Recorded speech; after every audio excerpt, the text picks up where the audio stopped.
Muchas gracias por acompañarnos también los expositores, muchas gracias por sus exposiciones.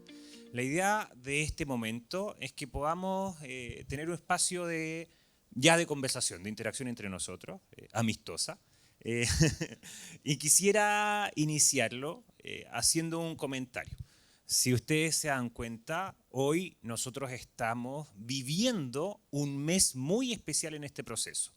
Este mes se conoce como el mes de la participación ciudadana, que va del 7 de junio al 7 de julio.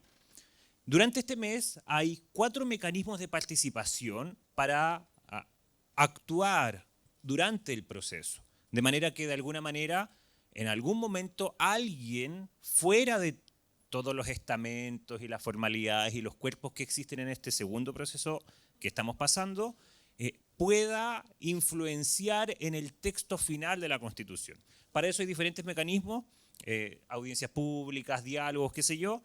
A mí me parece que el más relevante es el de iniciativa popular de norma. Y ese hay plazo hasta el 18 de junio, es muy poco para poder presentarlo. En ese contexto, en el contexto de la participación ciudadana, yo quisiera poder conversar con ustedes sobre lo que nos han planteado. Dijeron conceptos bastante interesantes, estuve tomando algunos apuntes mientras conversaban o mientras nos exponían. Y primero, don Mario, una consulta, a ver si nos puede indicar. Yo concuerdo con usted respecto de la necesidad de tener el análisis de la historia de la ley. Sí, es fundamental. Cuando uno analiza la actual Constitución, palabras más, palabras menos, existen todos estos, el compendio de actas de la Comisión de Estudios de la nueva Constitución y que analiza lo que dice, y que analizan efectivamente palabra por palabra de cada texto. Usted señaló algo muy interesante en cuanto al derecho a la vida y a la vida del que está por nacer. Fíjese que en cuanto a la vida del que está por nacer, el hecho de que la Constitución actual haga esa distinción, algunos consideran que desmejora la calidad del que está por nacer en cuanto a su esencia, porque lo distingue de la vida en general, la vida de uno y de otro. ¿Es realmente, podríamos considerarlo realmente un retroceso, como usted lo comentó, si nos preocupamos primero por proteger la vida en general? Bueno, no es un retroceso, yo no dije retroceso en todo caso. Ya. Más bien yo pregunté si una cosa y usted no me la ha contestado, ¿qué es la vida? Ese es el tema, digamos, ¿no es cierto? Bueno, desde el punto de vista de la filosofía, la vida, ¿no es cierto?, es una tendencia a un fin. La vida es una tendencia a un fin. Hay otras definiciones, siempre existen, ¿no? Pero la vida esa es mi definición. Las cosas que hago en esa materia funcionan con esa definición. Y si es así, ¿no es cierto?, la vida es una tendencia a un fin. El individuo, el que está en el vientre de la madre, debe cumplir ese fin, ¿no es cierto? Y está desarrollándose para finalmente nacer y tener una convivencia junto con el resto de las personas. La Constitución actual hace la diferencia, ¿no es cierto? Señala, ¿no es cierto?, la necesidad de proteger a la persona que está por nacer, a quien está por nacer. Y a mí me gusta eso, porque representa un respeto hacia la mujer, representa una obligación más definida sobre un hecho tan trascendente como es defender la vida de esa persona que está por nacer. Claro, perfecto. En ese contexto de apreciación literal, ¿hay alguna innovación en cuanto a derechos fundamentales en este nuevo proceso? ¿Referido a la vida? A la vida y algún otro derecho fundamental. No. A ver, todos los derechos fundamentales son fundamentales, pero aún así uno puede establecer un estamento, una categorización de ello. ¿Usted ve alguna innovación en este proceso? A mí el proyecto en general no me gusta, en general, porque lo encuentro una constitución muy administrativa, en general. El disponer casi el número, el color del certificado que tiene que entregar tal servicio por tal cosa, casi estoy exagerando totalmente, pero es para expresar, digamos, que en general eso a mí no me gusta. creo que está marginando las responsabilidades que son propias de una mayor agilidad y movimiento que tiene la ley en torno a un principio o un valor que se quiera establecer, ¿no? Y en eso la Constitución actual es bastante más definida, no explica más. La fórmula que tiene esta Constitución de establecer el artículo como el título del tema y después 1, 2, 3, 4, que son los incisos, y establecer los números, un poco bíblico todo esto, ¿no? Ya estoy viendo a los señores abogados el número 28.324, señor ministro, ¿no? Eso va a tener, digamos, algunas consideraciones. Así, en general a mí no me gusta cómo está redactado. Ahora, con respecto a principios y valores, a ver, partamos de una cosa que es muy importante y que a mí me gusta así. La Constitución actual tiene un documento básico que se llama la Declaración Universal de los Derechos Humanos, ¿no? El artículo primero de la Constitución nuestra es el mismo de la Declaración Universal de los Derechos Humanos, actualmente, ¿no? Y después en el artículo 19 uno va comparando las normas establecidas en la Declaración Universal de los Derechos Humanos del año 1948, dictada en Francia, digamos, porque funcionaba la Nación Unida. En realidad es exactamente igual. Y eso a mí me gusta mucho. Yo considero que es una constitución muy humanista, la actual, ¿cierto? Claro. Me gustan mucho las observaciones que hizo nuestro profesor, muy interesante con respecto al Estado social y democrático de derecho, digamos. Yo sostengo en eso de que efectivamente la constitución actual, tal como lo dice también el profesor, hay muchas razones para pensar que se está ejerciendo una parte importante de ese tema. Basta irse por la calle Rosauro Acuña y llegar ahí a la avenida O'Higgins y encontrarse con el Hospital Nuevo de Chillán, oiga, profesor, y eso sí que es el estado absoluto, con un hospital espectacular que se parece al Palacio de Versalles. No sé si aparece el rey de repente ahí, ¿no? Una cuestión fantástica y una participación. Yo le contaba, por ejemplo, al profesor de que en la comisión de vivienda que yo presidía, muy breve esto, ¿no? Nosotros fijamos objetivos y el objetivo era construir 125.000 viviendas anuales. Ese era el objetivo. Y para eso sí necesitábamos que el Estado estuviese presente con un subsidio de 105.000 subsidios requeríamos, porque estimábamos que el sector privado solamente iba a estar en construcción de 20.000 y no más que eso, ¿no? Pues entonces había una relación ya de trabajo en todos en los campos sociales y es lo que yo sostengo, y termino, es la necesidad de explicar qué se entiende por los conceptos que estuvo planteando el profesor aquí. Porque lo que él dice, yo también estoy muy de acuerdo. Escríbalos, por favor, y se los manda para allá para que estén dentro. Muchas gracias, don Mario. Y tomando también ese comentario sobre los principios, y esto va para tanto como para doña Lorena y don Ricardo.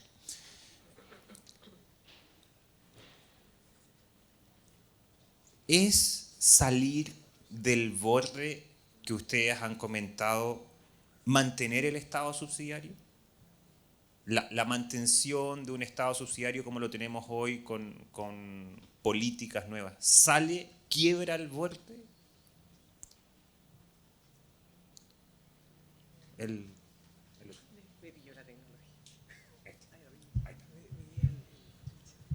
Ya. A ver, yo para empezar estoy, bueno, también muy de acuerdo y me llamó y me hizo bastante ruido lo que dijo Ricardo en relación a esta especie de que, digamos, al menos en el actual anteproyecto tenemos digamos, la promesa del Estado social y democrático de derecho. Y tenemos por otro lado esta especie que todavía nos persigue el fantasma del Estado subsidiario, pero que tendríamos que tener un poco cuidado con cómo está siendo concebido. Y esta tesis que plantea respecto de esta confusión de subsidiariedad versus suplencia, ¿ya? A ver, yo creo que en definitiva, no sé si digamos la actual propuesta se sale mucho de lo de hoy, ¿ya? Ahí me tomo un poco del argumento de Ricardo, efectivamente también me hace mucho ruido y digamos, esta separación que se produce, que en un principio se consiguió, digamos, unir esto del bien común y el Estado social, pero después se produce esta unión y también me lleva un poco a preguntarme y en definitiva, no sé si es confiar tal vez, pero yo creo que en este caso, como estamos ante proyecto que en definitiva puede sufrir varias modificaciones ahora con, digamos, ahora que entraron los constituyentes, habría que ver cómo queda. Habría que ver cómo queda finalmente, ya para que nosotros podamos después decir finalmente si existe, digamos, una separación propiamente tal con el Estado subsidiario. Así que, Ricardo. Si no es como queda, lo menos que quede establecido en la interpretación. Porque al dejar establecido al dejar establecida la interpretación también queda resuelto el tema de las inquietudes que puedan surgir.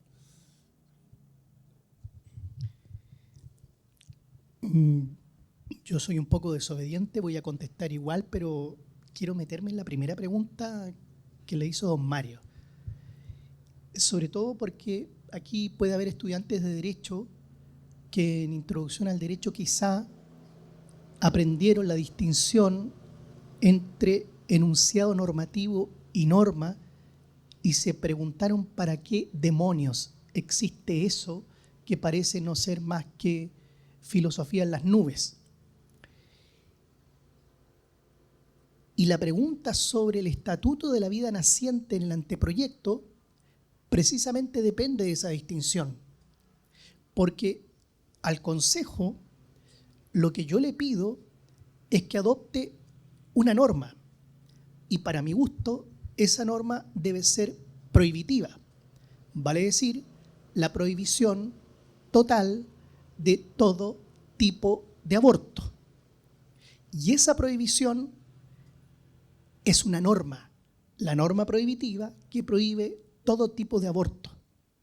Esa norma tiene que estar contenida en un enunciado normativo, en un cierto conjunto de palabras con significado, y lo que está ocurriendo es que con la sentencia del Tribunal Constitucional sobre la ley de aborto en 3 causales, mutó la interpretación tradicional del actual 19 número 1, inciso segundo. La ley protege la vida del que está por nacer, adoptando una fórmula que viene del derecho alemán y que distingue entre derechos constitucionales y bienes constitucionalmente protegidos o mandatos de protección. Lo que se hizo es concebir de que el inciso segundo del 19 número 1 establece en favor de la vida naciente no un derecho fundamental, sino un mandato de protección. Y la conclusión de esa distinción es que los mandatos de protección deben ser, por cierto, respetados porque por eso son mandatos, pero siempre ceden ante cualquier derecho fundamental con que entren en conflicto.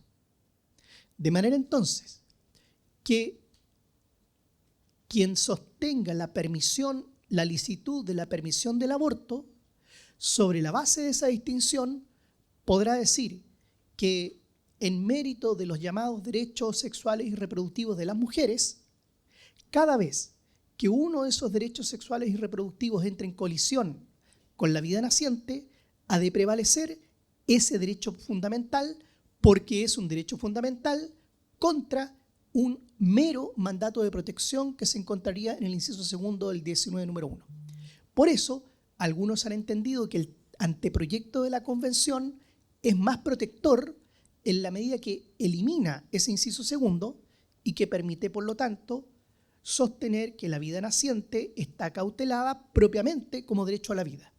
Ante esas dos interpretaciones rivales, el Consejo va a tener que tomar una decisión y aclarar qué grado de protección fundamental sobre derechos fundamentales le otorga a la vida naciente. Sobre eso quería meterme. Lo segundo, ya se me olvidó que era, Estado social. Y quizás como Lorena ya comentó algo, quizás para avanzar un poco más en su respuesta sobre el Estado social. ¿En qué condiciones está Chile hoy normativamente? ¿Nos exponemos a una constitución nominal? ¿Nos exponemos a una constitución que establezca una serie de cuestiones que van a ser imposibles de cumplir?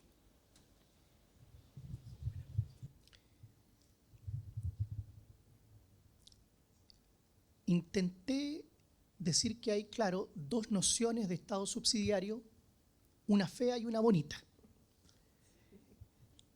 Y por cierto, yo defiendo la bonita, en el sentido de que esa noción de Estado subsidiario es perfectamente compatible con un Estado social de derecho. Vale decir que incluso en ausencia de esa cláusula, el deber del Estado de promover la justicia social en los hechos existe. Y la prueba es que, por ejemplo, en Perú, cuya constitución no contiene la cláusula de Estado social, el Tribunal Constitucional, sobre la base de normas parecidas a las normas de la Constitución chilena, declaró explícitamente: el ordenamiento peruano, en virtud de tales o cuales artículos, se organiza sobre la base de un Estado social de derecho. O sea, en Perú, el Estado social de derecho es una construcción interpretativa como yo esperaba que lo hubiera sido en Chile hace mucho tiempo. Yo publiqué en el año 2014 un artículo que se llama, en realidad fue una ponencia de ocasión, debate constituyente, fíjense, debate constituyente del 2014, debate constituyente de la interpretación a la revolución. Y el 2014 yo decía que era necesario cambiar las prácticas interpretativas en Chile porque de lo contrario algo podía pasar. Creo entonces que se puede, sobre la base de una adecuada hermenéutica jurídica, construir un Estado social de derecho sin necesidad de la cláusula, pero la necesidad de la cláusula en el actual contexto se justifica precisamente por las prácticas interpretativas y por nuestras prácticas políticas. Porque una de las características del Estado social, lo que von Stein, lo que Heller quisieron subrayar, es que las constituciones solían convertirse en estas materias en solo tinta sobre papel. La idea de Estado social de derecho incluye una mutación en la idea del derecho mismo, en el sentido de que el derecho no es tinta en papel, sino que la existencia, la validez jurídica del derecho depende de la facticidad. De modo entonces que si yo me pregunto si en Chile se respeta o no el derecho a la vivienda, no miro el artículo 19, que no contiene el derecho a la vivienda, ni tampoco miro el anteproyecto de la convención, el anteproyecto ofendía a la comisión experta.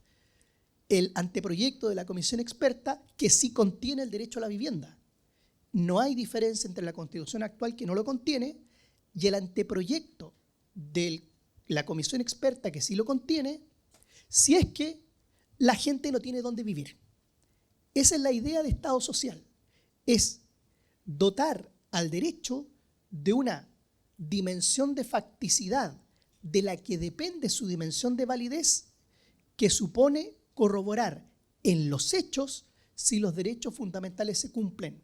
Por lo tanto, si no hay derecho a la vivienda, si no hay pensión, si no hay salud, no hay Estado social de derecho.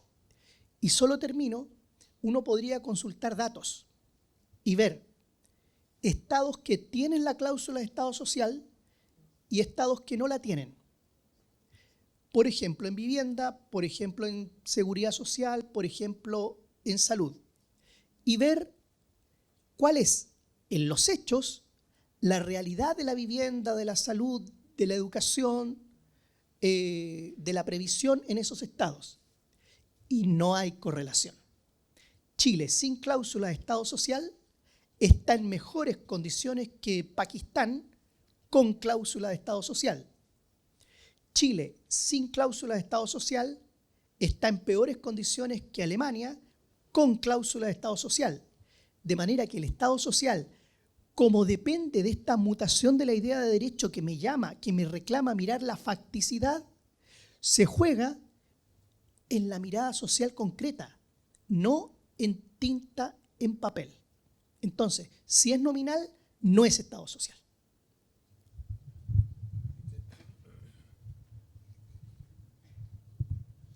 estamos en un tema que es muy, muy importante y que tiene una repercusión práctica.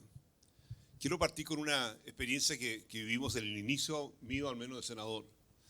En la época que yo inicio mi periodo de senador, hace ya bastante tiempo, las comisiones del Senado, que son donde se estructura la ley, hoy día son discutidas entre los partidos políticos, digamos, y ellos se reparten las comisiones, lo que es una barbaridad, digamos, porque se hacen dueños del Poder Legislativo, como se hacen dueños también del Poder Ejecutivo con la repartija de ministerios, subsecretarías, en fin.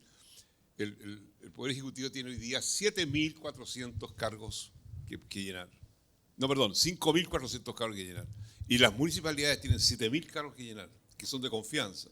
Es una cifra muy alta y eso hace que se transforme en un tema político, la administración, y no un asunto que mejore el desarrollo social del país. Pero en esa ocasión, el presidente del Senado era un señor que usted ni siquiera a lo mejor lo han oído hablar, don Gabriel Valdés, fue un hombre fantástico. Todos los presidentes de comisiones, yo era uno de ellos, presidente de la Comisión de Vivienda, éramos elegidos por el Senado y no por los partidos políticos. Eso duró hasta el año 2006. Por tal motivo, si yo asumí la presidencia de la Comisión de Vivienda es porque el Senado votó favorablemente a que yo asumiera esta cosa. Lo mismo ocurrió con la Comisión de Salud, la Comisión de Hacienda, todas las otras comisiones. Y en una ocasión, y aquí viene una cosa muy importante con respecto a lo que el profesor ha señalado, el presidente del Senado llama a las 4 comisiones sociales, porque tiene mucho que ver con el tema social esto, ¿no? Que era la Comisión de Salud, Educación, Vivienda y Trabajo, esas 4. Y concurrimos a esa reunión los 4 presidentes.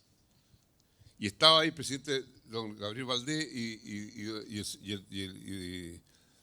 don Beltrán Urenda, que era el vicepresidente, otro gran senador.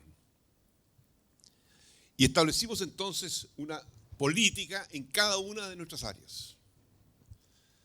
Esa política señalaba, ¿no es cierto?, los objetivos que en el año 2002, estoy hablando de 1990, en el 2002 teníamos que lograr. Y dijimos como objetivo ubicarnos en cifras del primer mundo, porque la economía chilena iba avanzando a una velocidad muy grande. Y en el primer mundo el número de personas por casa eran 2,8 personas por casa. Y nosotros dijimos, nos vamos a 2,8 personas por casa el año 2002, 12 años después. Expectativa de vida, el primer mundo estaba en 80 años y nosotros estábamos en 74 años. Expectativa de vida. En materia educacional, estoy señalando algunos de los puntos, son varios en cada uno de ellos. En materia educacional, mire esta cifra, el 7,2% de los habitantes de los países en desarrollo están en alguna universidad. Cifra que se mantiene hasta el día de hoy, 7,2%. Y en materia de trabajo, ¿no es cierto?, no sobrepasar nunca el 5,6%, ¿no es cierto?, de cesantía. Esos eran los 4 objetivos, ¿ya? Y esos 4 objetivos nos llevó, ¿no es cierto?, a situar un trabajo en una ley básica que es la ley de presupuesto. Y a partir de ese año, o del año 1991, ¿no es cierto?, la ley de presupuesto siempre otorgó el 70% de las platas de Chile, del Estado chileno, a subsidios.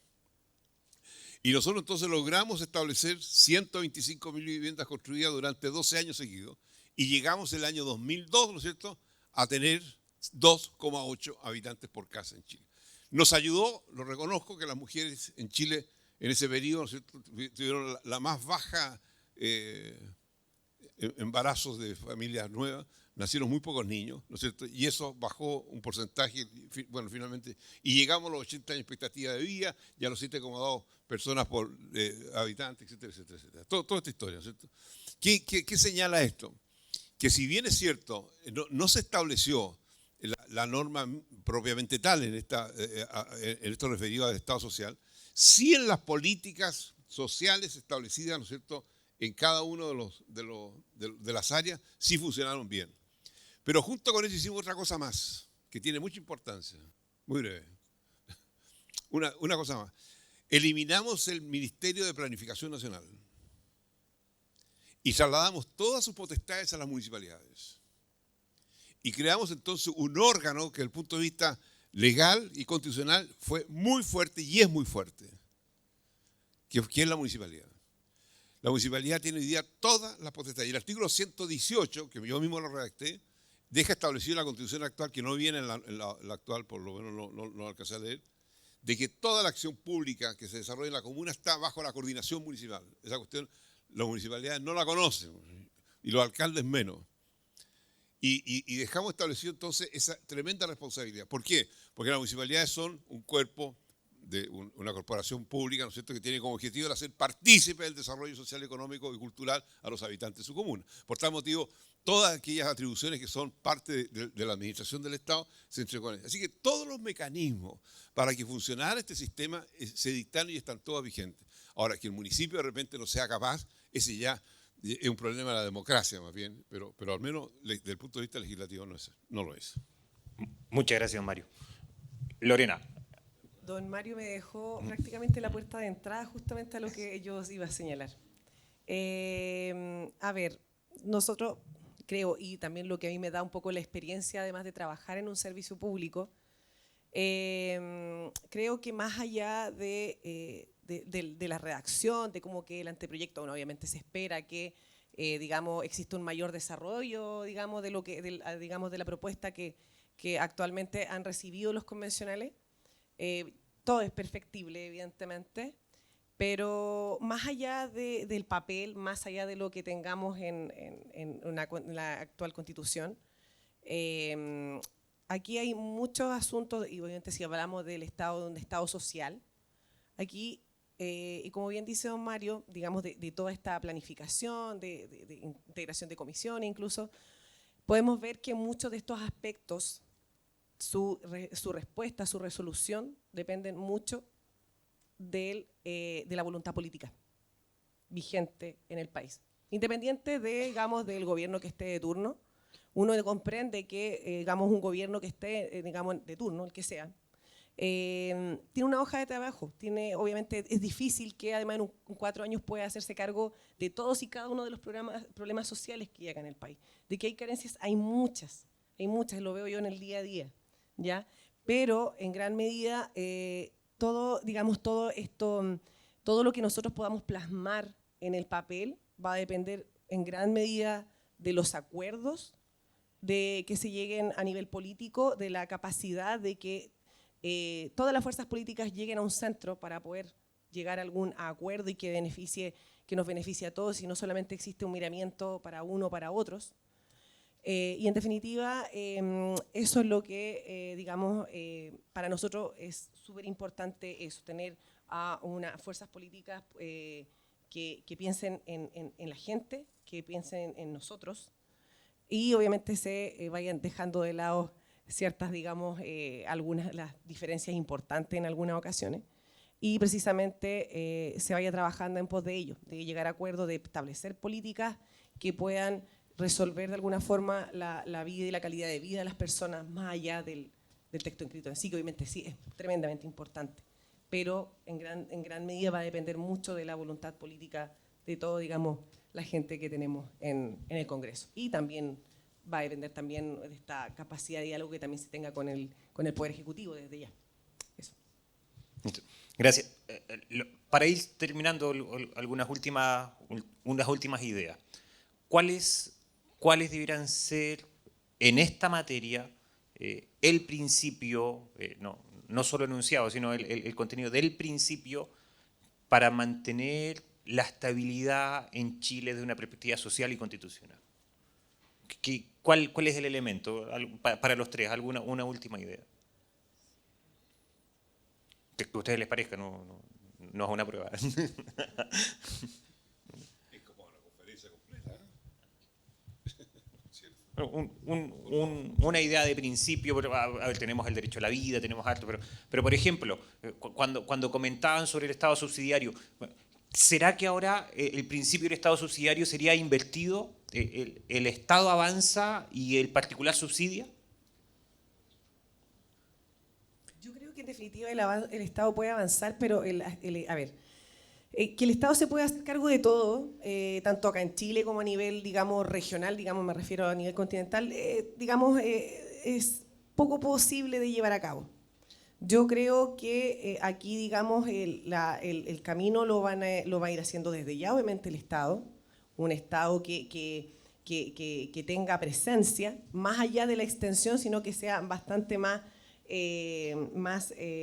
tal vez un poco más regulador, que esté presente y no que se desentienda digamos, de la solución de algunas problemáticas sociales. Y tiene que haber un triple trabajo: Estado, la sociedad, la familia y los privados en general. En esa ponencia que cité hace un rato,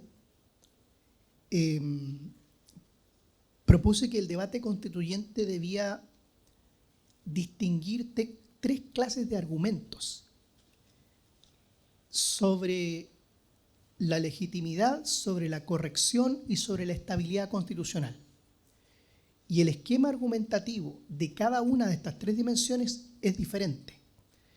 Y claro, aquí yo no he hablado de la cuestión de la estabilidad, ni tengo tiempo para hacerlo, pero que creo que las preguntas ahora están más que vinculadas a la estabilidad, vinculadas a la corrección, vale decir, si los contenidos en la Constitución o en el anteproyecto, conforme a una determinada moral crítica, están o no justificados.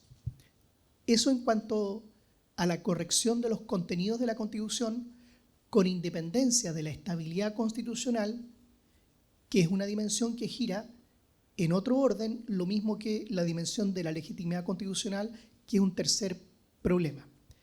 Lo importante es darse cuenta que las pensiones son malas, que la salud son malas, que la salud es mala, que tenemos un notorio déficit de vivienda, que la educación es mala, que no hay una adecuada protección del medio ambiente, etcétera, no importando lo que diga la tinta en el papel. El Estado social de derecho tiene una función normativa, pero también tiene una función política, tiene una función tópica. Y por eso creo yo conveniente aprobar la cláusula, aun cuando yo creo que la Constitución actual lo permite sin la cláusula, porque esa función tópica hace que el debate político gire en torno a esa cláusula, de manera que la gente no se pregunte qué va a decir el texto de la Constitución, sino que diga: las pensiones son malas, la salud es mala, no hay vivienda, etc. Eso es entonces lo que debe activar el debate político y las decisiones en el ámbito legislativo, en el ámbito administrativo y también en el ámbito jurisdiccional. En Europa, en Alemania, en España, en Portugal, por ejemplo, se ha ideado una fórmula que alguna vez yo creí que podía ser conveniente para Chile. Yo suelo retractarme siempre al poco tiempo. En ese artículo que ya cito por tercera vez, yo defendía un régimen semipresidencial, ahora no. Estos países europeos, precisamente como consecuencia del Estado social, de esa cláusula, establecieron la regla, tiene diversos nombres en los diversos estados, del ingreso mínimo vital. Eso significa que todo ciudadano alemán o residente durante un cierto tiempo tiene asegurado por el Estado un conjunto de prestaciones, en realidad plata, que hasta hace unos 10 años eran 345 euros, hoy día creo que son 430, y el Estado se asegura que todos tengan esos 430 euros. Si yo no me los puedo procurar por mí mismo, el Estado me da un cheque por esos 430 euros. Y digo que eso es importante para el Estado social, porque los subsidios en Alemania, también en España, eran bastante más generosos que esto, hasta que el sistema público quebró. Se produjo una reforma legislativa en Alemania que fue impugnada ante el Tribunal Constitucional Federal. Y el Tribunal Constitucional Federal tuvo que decidir si esta ley, que cambió el modo de cálculo del ingreso mínimo vital, infringía o no la cláusula de Estado social, porque esta ley reducía el monto, reducía el nivel de prestaciones. Y lo que dijo el Tribunal Constitucional, y yo creo que es muy importante para nosotros, es que la cláusula de Estado social es una cláusula abierta que, en consecuencia, admite en un régimen que sea pluralista y democrático, una multitud de proyectos de gobierno. O sea, los programas de gobierno no están constitucionalizados. Diversos programas de gobierno con diversas ideas que rivalizan entre sí pueden cada uno justificar sus pretensiones que pueden ser contradictorias en la misma cláusula de Estado social. Y por eso el Tribunal Constitucional alemán dijo, mire, este recálculo en las prestaciones, aunque signifique que la gente va a tener menos plata porque el Estado va a ser menos generoso, no infringe la cláusula de Estado social, aun cuando declaró parcialmente inconstitucional la ley, porque se utilizó un criterio discriminatorio para el recálculo, pero no porque el TC haya dicho que 345 euros era poco. De hecho, dijo, eso no infringe la cláusula de Estado social de derecho. Entonces, eso va a depender de la futura práctica política a que la cláusula de Estado social incentive, por la función tópica que la cláusula tiene, independiente de su función normativa. Una frase. Sí. Todo esto se arregla en todo caso. Está entendido. Todo esto se arregla en todo caso con gente que sea inteligente y que esté en el Estado. Cuando la gente llega a través de un partido político y no por sus capacidades, la cosa no funciona jamás. Nada más. Bueno, muchas gracias a los panelistas también que han conversado con nosotros.